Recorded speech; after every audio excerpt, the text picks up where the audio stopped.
Ladies and gentlemen, please take your seats. You know, for the real fans out there, there's still a hell of a lot to watch, and these things exist at cultural institutions that some of you may have thought stopped existing. And if you're within the sound of my voice, that must mean you're in the seats with once more. As always, my name is Dave Voigt, and I'm the host of this podcast, where we sit down with a wide-ranging variety of industry professionals and talk shop, current events, current projects, anything else in between that we can think of. And if you'd love to subscribe to this podcast, and I hope that you do because you're listening to it, but you can do so over at Apple, over at Spotify, and you can find every single one of our episodes archived over at our YouTube channel. If you'd also like, follow us on social media, either on Facebook, Twitter, or Instagram, at either In the Seats or at It's Podcast One for all sorts of updates. And finally, do not hesitate to visit us over at In the Seats, intheseats.ca, for all sorts of news, reviews, and anything else we can think of. My team over there. Our team is working hard, and they need your love. I love them, but come read our stuff because we want you to. We want you to enjoy some quality stuff that we get to check out. But on today's episode, we're going to be talking about some quality stuff. We're going to be talking about stuff available on DVD and Blu-ray because, we are in the midst of a global health crisis and we are encouraged to stay home as much as humanly possible. But there's still plenty out there to watch for people who think, Netflix and Disney Plus and Prime are the only things out there in the world. There is a lot more, and we talk with our friend and contributor to the site, Mr. Mark Hanson, who is a manager over at Bay Street Video here in Toronto, and we talk about recent Blu-ray releases from a lot of different labels, and stuff coming up, stuff coming out, and just sort of how we're really in a bit of a golden age for the the collector who wants to have movies on their shelf at home in the physical form. And we ramble a bit, but it's a beautiful thing, and I hope you enjoy. All right, well, brother, obviously, thanks for coming on. You are a contributor, you are a friend, and you are one of the gurus down at Bay Street Video, our dear friends who take care of us so very well. But it's one of those things where I was struck with this the other day because as we settle into 2021, it's looking more like 2020, and the people are going, "Oh God, I got stuff to watch." Yeah, and I mean, as much as people are bemoaning sort of the lack of new studio releases, people aren't paying enough attention to the fact that so many of the different labels are kind of killing it right now. And I mean, as horrible as this is kind of to say, it's almost a bit of a golden age for sort of the home collector, just with the amount of quality stuff that's coming out. And I'm kind of curious, just for you guys from a store perspective, how important is sort of that back catalog of stuff that is really kind of getting reinvigorated right now to sustaining you guys and keeping you sort of afloat and open during these days of lockdown and pandemic and curbside and everything else in between? Oh, totally, man. It's insanely important, I think. And like you said, yeah, like there might not be a ton of big studio releases coming out or anything, but I think now's the perfect time for people to start discovering films from another time, whether it's like, a few years ago or like, a century ago or 50 years ago. Like there are so many movies coming out in new editions from the entire history of cinema. And I think we are a little too focused in regular times on just what's new that's coming out, movies that are hitting. And, that kind of discredits like I said, a whole history of cinema. And we really pride ourselves on having a big collection that people can come to, even if they don't come to us all the time, that they can use as a reference. In terms of our rental catalog, our back catalog, that's almost like a library sort of deal at this point. We're kind of focused. I'm really focused on trying to just keep like a really nice like archive of film, basically, so that, you can get a lot of stuff through streaming, but that stuff goes on and off streaming. You're never sure what's going to be there or what's not. I want to have as large a collection of like cinema history here that people can dip into and use as a reference. for all time, really. And then in terms of, the golden age of labels and collectors, we are in I think we've been in a golden age for at least the last 5-10 years, maybe even at this point. And even with the pandemic, these companies, these specialty companies, like we'll talk about, like an Arrow, Shout Factory, Vinegar Syndrome, and take your pick, they're upping their game. They're not slowing down right now, because I think they realize that people are stuck at home more now. Yeah. And there's even more demand maybe than there even ever was before. And I feel like they're even getting new people into the collector sort of addiction in terms of getting stuff. So yeah, I think from their standpoint, this is as good a time as any to sell discs. No, yeah, and I mean, especially I love that you mentioned the library standpoint, because I mean, from a film fan standpoint, we all want to have that library to whatever degree that we can. And I mean, I think one thing that just we need to start talking about and just sort of draw a little attention to, and it's I know it's a big seller for you guys, but just the Criterion Collection has been such a sort of pivotal sort of piece of so many different film lexicons from a personal standpoint. And last year felt like the year of the box set, and now this year is not going to be any different. There's so much stuff coming out.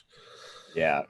Oh yeah, I think Criterion really started seeing the value in putting out box sets. I mean, they did before here and there, and they did like their Eclipse series for smaller titles and things like that, but they weren't doing a lot of huge box sets before, maybe, a couple years ago. And now I think after the Bergman set, which was an insanely huge seller for us, and then through the Godzilla set, and now into Fellini, Agnes Varda, Bruce Lee, and obviously the upcoming Wong Kar-wai set, which people have been clamoring for years now, ever since those films went out of print. They see, I think they know that collectors, and I feel this way too, I'd almost rather own a box set of a bunch of my favorite filmmakers' films or something like that than have them all individual. I like the idea of a box set. It makes it even classier. It makes it like a kind of like a coffee table book sort of thing that you can really show off, in addition to using it as like a reference for your favorite filmmakers' films. No, for sure. I mean, I never grabbed the Bergman just because I already had so many of them. Like, I felt like I already had 2/3 of the box set. But I mean, Varda and Fellini, and it's one of those things where the amount of titles that are coming out, and sort of high quality titles, especially on a label like Criterion, who sort of puts in the work at sort of restoring and sort of creating something really interesting. Because I mean, I look at the Brunel set that just came out. Oh, totally, yeah. Because I mean, those movies have been out; they've been available in various different forms. But if you look at them now, this really is sort of the penultimate set. It's this really great collection of these really weird films that don't always necessarily get their due. You know what I mean? Oh, totally. And yeah, it's nice to have them all in one set, because those 3 films kind of act like their own sort of informal trilogy anyway. Yeah. So the fact that they were only available individually before, there were some Blu-rays from like the Studio Canal label, but they weren't very good and didn't have a lot of extras. So it's just like a long time coming for Buñuel fans. And I think they see the value in that, in really like pushing these filmmakers and pushing these box sets. What I would like to see is to see them take a chance on maybe a few lesser known filmmakers or films that maybe aren't getting their due as much. I feel like they're playing it a little bit safe here and there with certain releases, because they know like there's a market for Bergman, there's a market for Fellini, Buñuel, even Bruce Lee and Godzilla, which was nice to see them get into more genre stuff. But I'd like to see even more interesting box sets of maybe like lesser known filmmakers that they want to give that Criterion stamp of approval to. You know, I would disagree with you a little bit, though. I mean, especially with the stuff coming up next month, like the Raman Banrani films, things like that. There are some pushes towards the slightly more obscure, even though I would say in the more cinephile circles, a lot of people do know who Raman Banrani is, but but you know, the general consumer may not. You know what I mean? Yeah. Oh, totally. You're right. And I'm a big fan of him. I'm really psyched that they're putting those films out next month. And you're right. Yeah, they do try and put some smaller films out. I mean, I wonder how much of that has to do with the fact that Raman Barani has a new Netflix film out right now. And there's probably a bit of that. Yeah. I feel like there might be something, like, who knows? Maybe we'll get a White Tiger Criterion release at some point in the future. that's maybe my one like minor like complaint with Criterion. I'm not a huge fan of like the Netflix Criterion team up. While I do realize that like they're gonna make a lot of money selling copies of The Irishman, Roma, stuff like that, and it should be available on disc. I just it just seems like a bit of an easy get for them. It seems like an easy thing for them to do. But you know what? I can't hate. We make a lot of money off those releases, and I'm sure they do too. So if that keeps them going so they can put out smaller releases and smaller films, I'm all for that too. Well, and I mean, and that's sort of the balance too, right? Because I mean, Yeah. especially in the old days of home video and home entertainment, people were used to walking into their local Walmart and seeing 1,000 copies of Dark Knight on the shelf. Mm-hmm. That just doesn't happen anymore. And No. while Criterion will have something like maybe a little more popular, like an Irishman, which they could probably move, let's say, 10,000 Oh yeah, North America, easily. there's going to be other ones where, they might not crack 2 or 3. That's true. I mean, we did get, Minding the Gap out this week, which is who I don't was that a Netflix one or I No, think it was that might Hulu. be a Hulu It was film. Hulu, yeah, and it did the festival run years ago. So yeah. And yeah, I haven't seen that one yet. I hear it's fantastic, but yeah, that's one that hasn't been selling as well because I don't know if people know about it that much or are willing to shell out that kind of Criterion money for it. So yeah, you're right. It could go either way with those kind of picks. But I know Roma, I believe, was one of their biggest sellers of all time when that came out. So they're clearly like making money on those to be able to fund other things. I think, for sure, yeah. Yeah. Now, I mean, from a store perspective, like what sells the best? Is it the box sets? Is it the maybe the more popular titles, or does it depend on week to week kind of thing? It's really like a week to week thing. Like I'm still surprised week to week when certain things sell more than I thought or certain things don't sell as well. Like with Criterion, I can kind of gauge at this point what's going to sell well and what's not. Titles like The Irishman, like the Fellini box set, like Ghost Dog. A lot of their titles they were releasing at the end of the year sold really, really well, like Crash as well, because David Cronenberg stuff always sells like crazy. And then you've got smaller titles like Minding the Gap, like the Ramin Barani films coming out next month. I'm not expecting a ton of sales for those. Something like Claudia Ville's Girlfriends, which came out last year, we sold a few copies of, but it's not like an Irishman level kind of seller because they're just smaller films. And they're also, something like Girlfriends appeal, it is, the collector market is still very male skewed. I will say, I feel like it is a very male dominated industry. And I feel like what I would say the majority of our collector customers do seem to be male. So maybe that, it influences the sales on a movie like Girlfriends, which is still a fantastic film and still should be in any collector's library. But, you know how guys are with, with Blu-ray releases. But it's hard to say. We see like especially like cult stuff sells well for us. Like anything from Shout Factory, Arrow, Severin, Vinegar Syndrome. Like these labels do mad bank for us. And Synapse. Like there's just so many labels that are putting out high quality releases now that it's hard to judge. Like it used to be easier to see like which was going to be the highest seller and which would be the lowest seller. But now it's like, there's so many great things coming out every week. It's hard to say. So. Well, and I mean, and that's a good point to transition on because on one end, while I'm sure something like Wong Kar-wai is a big ask for you with people calling in, pre-ordering, doing whatever.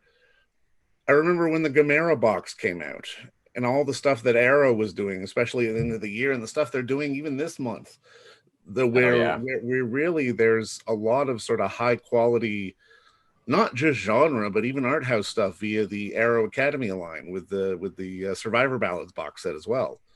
Oh yeah, I would say they are really giving Criterion a run for their money these days. I mean, obviously they were always kind of known as the Criterion of the UK before they came over to America. But now they're running, now that they have their Academy line and their regular line, they kind of have a little more to work with than even Criterion does, because Criterion doesn't really go into the genre cult stuff that much. The closest they'll get is maybe like Bruce Lee or Godzilla, but that's kind of stuff that's already established as like classic genre cinema. Whereas Arrow will, put out a lot of big films now, like, A Last Starfighter or the Flash Gordon set, Tremors, stuff like that, which is like popular movies. But then they'll also give the same kind of treatment to like even more obscure cult titles, like, a movie like White Fire, which I know you were a fan of. I was a big fan of last year. It was one of my favorite releases last year. And that's a movie like I had never heard of this thing. And then you get it. It's this like beautiful deluxe edition.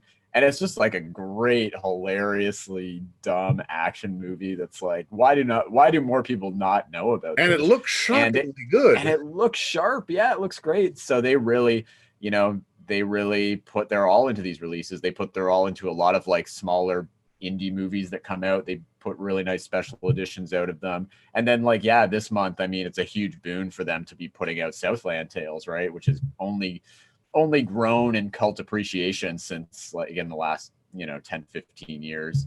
And they're finally putting out this big, expansive special edition, which I know people have wanted for years and years now. So I don't know. I would say like there used to be a time where Criterion was always like the best company. They were like the Rolls Royce of Blu-ray, DVD. Now I'm not so sure anymore. I would say they are, Arrow is right up there with them, especially with their slate going forward. Do you think Arrow sort of changed the game, especially with the sort of the RoboCop and the Flash Gordon releases last year, which really did seem to sort of capture the attention of people buying discs? Oh yeah, I would say so. I feel like before those, they were a little more known for just kind of like the cult genre stuff and their Arrow Academy stuff, movies and stuff. Yeah, like that. Exactly, right. But now they're kind of throwing their muscle around a little bit more and showing that we're gonna put out. Not only are we going to keep doing the cult stuff and that cool, obscure kind of stuff, we're also going to go after big movies and put out like the definitive edition of these movies. Like, yeah, I'm a huge fan of RoboCop, and I've owned RoboCop on DVD. I owned RoboCop on Blu-ray when it first came out on Blu-ray, and I was more than happy to buy the Arrow version of it when it came out, because I'm just like, this is it. This is like the definitive version of RoboCop that I'm going to have on my shelf. And it's just packaged so nicely. Like, yeah. I almost prefer the packaging from Arrow now to Criterion. I feel like Arrow puts a little more effort into their packaging now than Criterion does, with the exception of the box sets and everything. Well, I mean, that Gamera box set was that limited box set was something completely unheard of. From like, that's not going to fit on anybody's shelf ever. Oh my god, it was like a brick. We were telling people like, make sure you're prepared to carry this thing home with you when you're coming in. But that actually brings up another good point that Arrow's kind of got a good handle on, is their limited edition stuff. A lot of the box sets they put out, they do make very limited edition. Like, that Gamera set only lasted for a couple weeks and then it was gone. Now they are re-releasing them in like individual the bare bones sets and everything. Yeah, but if you wanted that set, you had to get it right away. Same thing with the Shinya Tsukamoto set they put out earlier this year. That only lasted a couple months, and now that's gone. And I'm so happy I picked up a copy of that, because I love him. I love those films. And it was one of those things where I'm like, you never really know how fast these things are going to sell out, how fast they're going to, how little or they're going to last. So if you want, especially with their box sets, if you want these things, it's worth picking it up right away. And I'm sure, and I think they know that. They know they're going to get that automatic response just by putting limited edition on it. They know that people are going to like spend that money right away. They're going to make a whole bunch, and then they take it out of print and maybe they re-release it in the future, make a bit more money, but they make like a huge chunk right up front from these collectors. Oh yeah, even if it's just a few months later. I mean, I kind of love that angle that they take on it, because it's not a question of, they're making you wait or they're making you sweat. It's like, okay, there's going to be this, and then, okay, 6 months later, there's the regular version. Then 12 months later, oh, we're doing a steelbook. Yeah, exactly, right? I know that people, the hardcore collector, the people who want the packaging, the people who want the steelbook, they will come back for it. They will. And I mean, sometimes they can go a little overboard. Like, American Werewolf in London is coming out with the steelbook, right? And it's like, I feel like American Werewolf in London, like, how many times are people going to buy an American Werewolf in London? But you know what? I'm sure the steelbook, we've got it on order for February, I think. I'm sure we'll sell a bunch of copies of that too. So, they know how to make money. That's for sure. They are printing money right now at Arrow. And you know what? There's another label that I honestly think is just killing it, but almost in the opposite sense from what a Criterion and an Arrow were doing, if only from a sheer volume standpoint. Because when you see the amount of stuff that comes out of Kino Lorber, specifically the Yeah. Studio Classics line, it's a Yeah. little ridiculous, the sort of the day-to-day output of the amount of titles that are coming out from a label like that. Oh man. Yeah, I mean, I run a podcast here at the store with Justin Declue, where we go through the new releases every week and talk about them. And honestly, most weeks you could just call it the Kino Lorber podcast because it's like entirely Kino titles. And we've joked about like we want to know so badly what it's like inside Kino Lorber HQ and like what their offices are like, how they operate. Because you're right, they have the rights to so many things now. I mean, Kino's been around forever, but they mostly, back in the early 2000s, the early days of DVDs, they were mostly just known for putting out like foreign stuff, Right. And silent stuff, things like that. Which Nowadays, ever since, which they still do, yeah, they haven't dropped that. But now, since they started their Kino Lorber Studio Classics line about, God, they are just getting the rights to everything, putting out classics, contemporary stuff, everything from like, classic Westerns to like more like current dumb comedies from the 90s or something. They've got it all. And then in addition to the foreign stuff they put out, and they still put out new movies, like Martin Eden is coming out this week. They still distribute stuff like that. Plus now they even have distribution deals with a lot of cult labels. So like a lot of titles from Scorpion releasing, from Code Red, are actually distributed widely by Kino. So they make money off that. Raro Video goes through Kino now. So not only does Kino put out all their own stuff, they've also kind of acquired all these smaller labels under these distribution deals to help put it out. So they're just making money all over the place from stuff. It's wild to see. But I am a big fan of Kino, and yeah, we never stop getting Kino product in here. Every single week, they'll have like anywhere from like 10 to 20 new titles, honestly.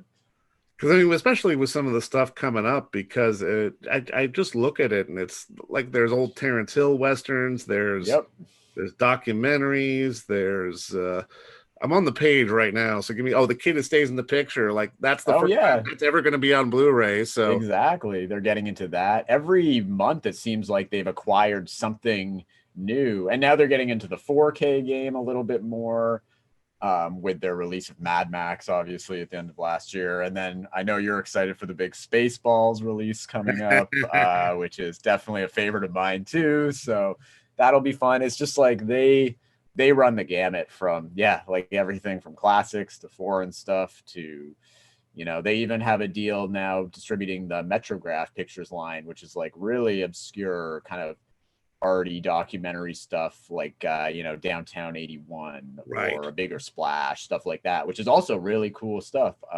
So yeah, I do love we joke a lot about Kino and how ridiculous they are on the podcast, but I have a lot of love for Kino, and I always will. Man, if this the same label that could put out DC Cab can also put out high art sort of classic, silent cinema, they get plenty of love from me. And that's what I love about them. And that's what I love about I don't really like when labels are too specific with what they put out. Maybe it's just because I like a breadth of cinema. I don't generally like one sort of thing. That like I really like when studios, broaden their horizons and release a bunch of different stuff. Like obviously there's cult labels that like a Severin or Vinegar Syndrome, which kind of just deal in like one type of thing. But even they have started to like broaden their horizons and release some more interesting stuff that they didn't usually do in the past. So I think that's what we're going to see going forward. We're going to see a lot of these companies getting the rights to maybe bigger films, more obscure films, things that have, haven't seen the light of day in 20, 30 years.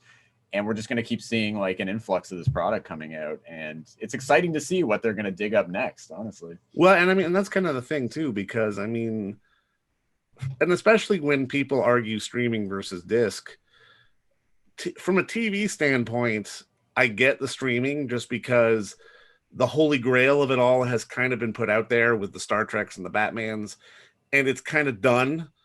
Yeah. And TV gets devalued so quickly by being put on Netflix or Crave or what have you so quickly that having that collectability, it's nice for some titles, but it's not always, I guess, maybe necessary from a broader standpoint, depending on personal perspective. I don't know about you, Yeah. but it's just one of those things where, as much as I love certain TV, it has kind of devalued a little bit from a disc standpoint, just because it's too easy to click and find versus movies where, like you Yeah. say, there are hundreds, if not thousands, of movies out there that have not seen the light of day for God knows how long, Oh yeah. that are being unearthed by the day and being restored. It's really kind of wild.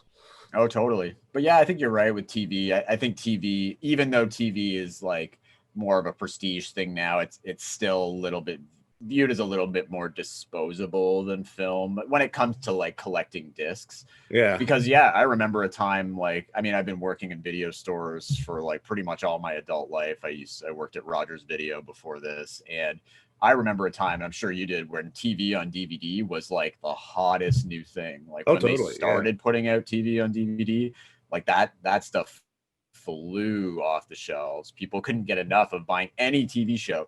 Nowadays, we do sell a lot of classic TV shows in box sets, but in terms of like current TV, Yeah. I mean, we sell a little bit here and there. We definitely bring them in, but unless it's like some huge deal like a Chernobyl or something like that, we're not always selling a ton of copies of these things anymore. It is really a lot more about collector labels and like, Yeah, something like the discoveries from the Gunsmoke past. massive set makes sense, but somebody wants That sold well. family.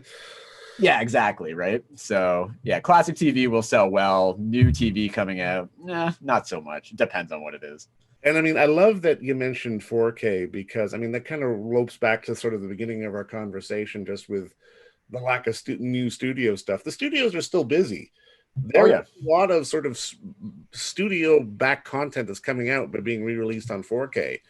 And Oh yeah. a lot of stuff, like there's a lot of stuff next week even as well, like stuff like 2012 and Yeah. titles. And I'm kind of curious, like how has sort of the 4K sort of adoption gone? Because I know it's been slow from a lot of people from sort of an industry standpoint, but I'm kind of curious, sort of with the boots on the ground, how much 4K business do you guys actually do?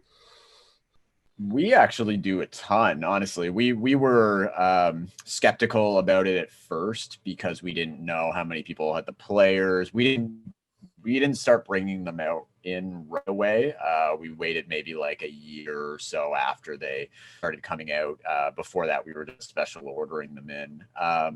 But once we started, so for a new movie like Tenet, like we sold way more copies of that on 4K than even on Blu-ray, and that never used to be the case. So I don't know if it's people that don't have the players yet, but are going to get the players, and because 4Ks generally come with a Blu-ray anyway, they just figure I'll just get this and upgrade when I upgrade.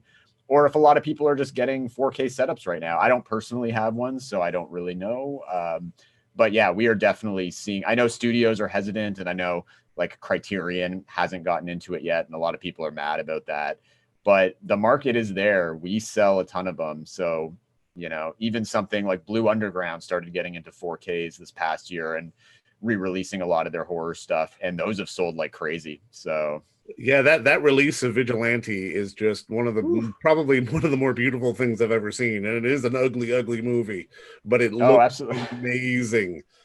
Oh, totally. And these things are, they do cost a pretty penny. You're looking at like 50, $55 at some of these sometimes, but people are willing to dish out the money, and they do put really beautiful sets together. So they are worth it.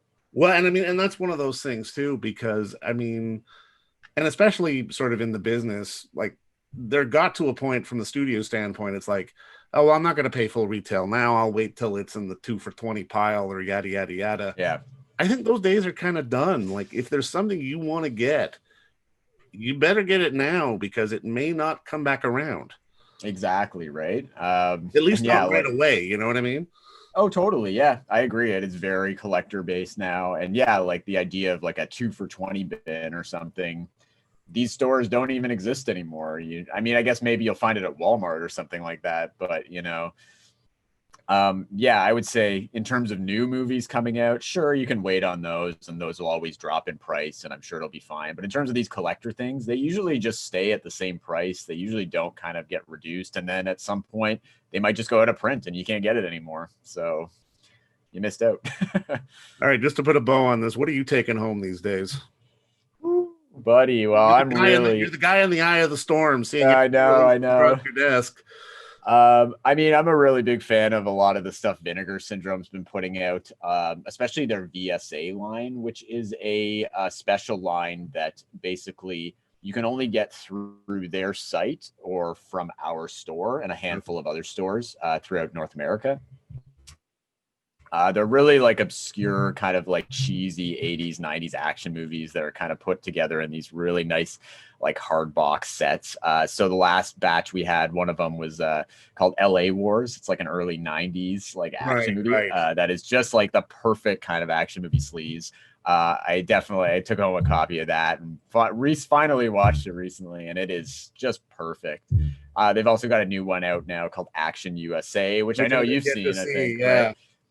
Which is very, very funny. We don't have that in at the store yet, but we're hoping to get copies. I know it's been a kind of like a white whale for people to get from them, but they introduced that on their Black Friday sale.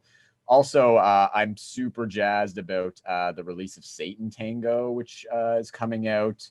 It's supposed to be out this week. We're still waiting on our delivery, but it's here soon. It's obviously the classic Bellatar film from the 90s, the 7.5 hour long, like Hungarian epic that's being put out by Arbalos, which is a fairly newish kind of studio. Yeah, they put out Dennis Hopper's The Last Movie, which was obviously unavailable for years and years, and they finally put that out a couple of years ago. That was a great release. They've put out a few since then, but this is another huge boon because Satan Tango's been out of print for years and really hard to get. And it's a gorgeous movie, so they fully restored it in, I believe, 4K, and it's coming out now. So that one's I'm really looking forward to that. And for my sicker self, there is a new uncut Blu-ray of a Serbian film coming out next week. I don't know if you know that. I know. I can't help myself. I do. It's a tough film for sure. It's a notorious film. I do really think it's a great film. I do think there's a lot of commentary in there. I don't think it's just your like typical like torture porn kind of nonsense. But it's never really been available in its true uncut format in North America. The first DVD Blu-ray release was actually cut by a few seconds here and there. So for all you hardcore gore hands out there, Unearthed Films is putting it out. They got the rights to it, and they put out a really nice special edition Blu-ray, which we'll have in next week. So that one will be good. Otherwise, I would say probably I was really jazzed about Vestron Video's Shivers release last year. I picked that up recently. That was nice, yeah. That was nice. Vestron's a cool company that, Lionsgate is dealing with, and they finally dropped their prices. They used to be like insanely expensive to get in, but now they're a lot more reasonable. So that stuff was good. And then, I'm excited for a lot of the Arrow releases coming out. I am a big Southland Tales apologist, so I do already have the previous Blu-ray they put out, but there's like nothing on it. It's just like a bare bones Sony release. So I'm excited to see what this cool new special edition looks like. Well, and it has the con cut as well. The new it does, and that's what I'm really excited about because I always wished I could have been in that auditorium for the con screening to see everybody boo it and just see how much of like a mess it would have been. But I don't know. I have a lot of love for that film. Maybe it's just nostalgia speaking. Richard Kelly always meant a lot to me as like a younger film goer. So I'm intrigued to see what the longer cuts like and whatever extras they have for it and all that. And you know what, people out there listening, we are doing a watch along with our friends over at Unobstructed View and Arrow of Southland Tales. We're probably only going to do just so as many people as possible can join in, but I definitely encourage you to stay tuned to our watch along series and grab a copy either at Bay Street or at Unobstructed View or wherever you possibly can. And you know what? Just to put a bow on this, plug the store because we're talking in Toronto and people think, oh, it's only a curbside, but no, you guys are starting to ship out to other places as well too, isn't that right? It is, yeah. So obviously it's been a bit of a tough year because of the pandemic. We were open for a little bit and then we were closed. So now because of the new Ontario restrictions. We are offering, we're still open. They haven't, we're not closed down or anything. We're doing curbside pickups, but we also understand with the new stay at home orders, a lot of people don't want to leave their house, and you probably shouldn't be leaving your house too much. So we totally understand that, which is why we started shipping. We never really did much shipping before because we always thought it was going to too hard to compete with like an Amazon or something. But now we do see that a lot of people want to support local businesses more than ever before. And our shipping rates are pretty good. So they're pretty, comparable to anywhere else. So yeah, just give us a call. We're still working on a website upgrade because right now you can't order things straight from our website. You can only kind of use it as a database for what we have. But so we're working on that. But in the meantime, you can give us a call at 416-964-9088 between 10 a.m. and 8 p.m. every day, or send us an email at baystreetvideoto@gmail.com with your requests. Somebody will help you out. We'll get back to you. We can either set up a curbside pickup slot for you, or we can ship something out. And we do worldwide shipping. So just let us know. And follow Bay Street Video on social as well, for sure, for all sorts of updates. But that's it for me, brother. Thanks for the time today and talking a little bit of discs, because we still need What For to watch, don't we? No, but just thanks again for coming on, man. Sorry, I think. Talking discs. And don't forget to visit our friends over at Bay Street Video for all your DVD Blu-ray rental or purchasing needs this summer, as they are still open for curbside and some mailing delivery as well. Over at 1172 Bay Street, Toronto, Ontario, Canada, you can give them a call at 416-964-9088. That's 416-964-9088.